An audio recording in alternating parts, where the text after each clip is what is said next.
when everything you have tried and nothing works, it's time to stop and ask yourselves, why am I giving the responsibility for my understanding, my evolution, my growth, my clarity to someone or something else?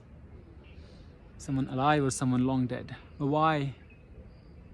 And it's very tricky. On the other side, the religions will make you believe that you are a born sinner, you are flawed as a being, and because you are a sinner, you will need to struggle and work hard and follow the faith of whatever religion that you follow, and follow the commandments, and just go on like a bull, like a sheep. Just keep on following it. And because you are a sinner and you are a dimwit and you are so much in ignorance that you will need definitely support, and you need to push maybe this life, maybe further other lives, but somehow they will maintain their supremacy, and that you will remain a slave and an obedient slave to their way of being. Anything that is organized into a bigger groups, you should start doubting it. You should start doubting the intention of organizing anything into a big group or in a big mass. Okay, let's look at it from another perspective. One of the answers to the question, perhaps the best answer to all these seeking and following God and whatnot, is because you are conflicted.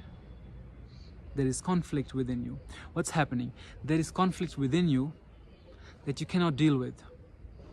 And you begin to just focus on the outside world. You never sit with yourself. You never look within yourself and look at your own problems. You find problems in the world. You find flaws in the world instead of looking at yours. Because when you just find flaws in the outside world and try to fix it, you also cannot fix it. Then eventually, if at all, you're forced to look within. When you look within, you find all those flaws within you, all those problems within you.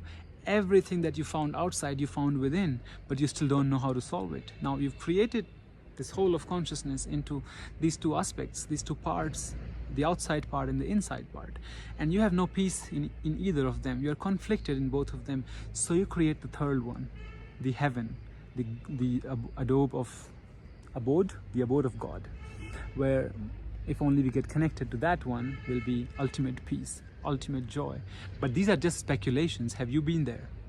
People have told you that there is such thing somewhere there, and you keep on following that all your life, but have you been there? Have you felt that? Is it not just speculation? And you are made to look like a fool. It is a blasphemy to say anything against it, but you as a human being have a choice to question everything. In the 21st century, you can question everything, and you must question everything in good faith, with good intentions. Not because you have something against them, because you are in favor of yourself. You're really curious. You want to know. There is something from deep within that is rebelling and revolting and saying, none of this is making sense. I want to make sense of this. And they're using their own methods and devices to coerce you into obedience. Do you understand that? But you can pause. You can stand on your rooftop like me and reflect on that. And say, if I have no conflict, then I have no desire for anything else. If I'm completely at peace, there's only being, there's only existing, and whatever is happening. Only when conflicts arise and we're looking for solutions, we're looking for them in this third world that we have created, the world of God.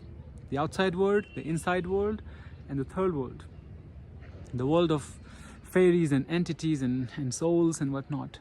But all of this is just a mere speculation.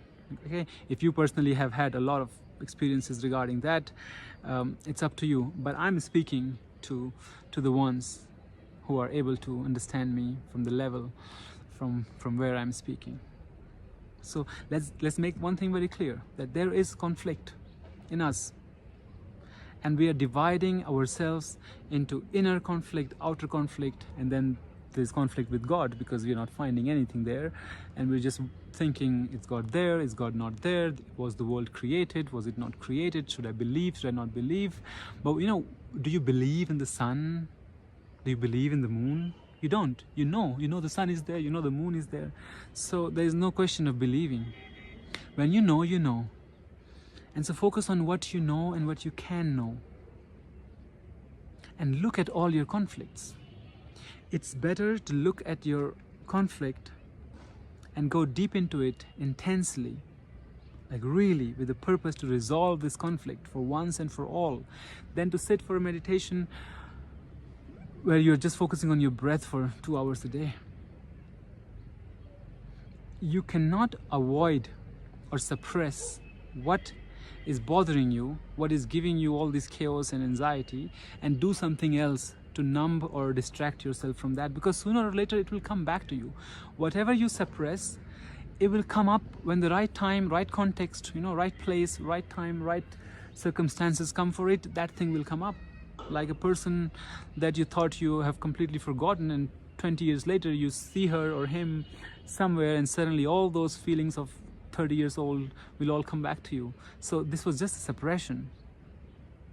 And if you're okay with suppression, again, it's up to you. But if you're not okay with suppression, if you really want to resolve all the conflicts for once and for all, then you must look at yourself totally, intensely, without hiding, without being afraid of what happens to your mind, what happens to your feelings, what sensations arise, what kind of dreams come to you. You must totally, intensely deal with yourself.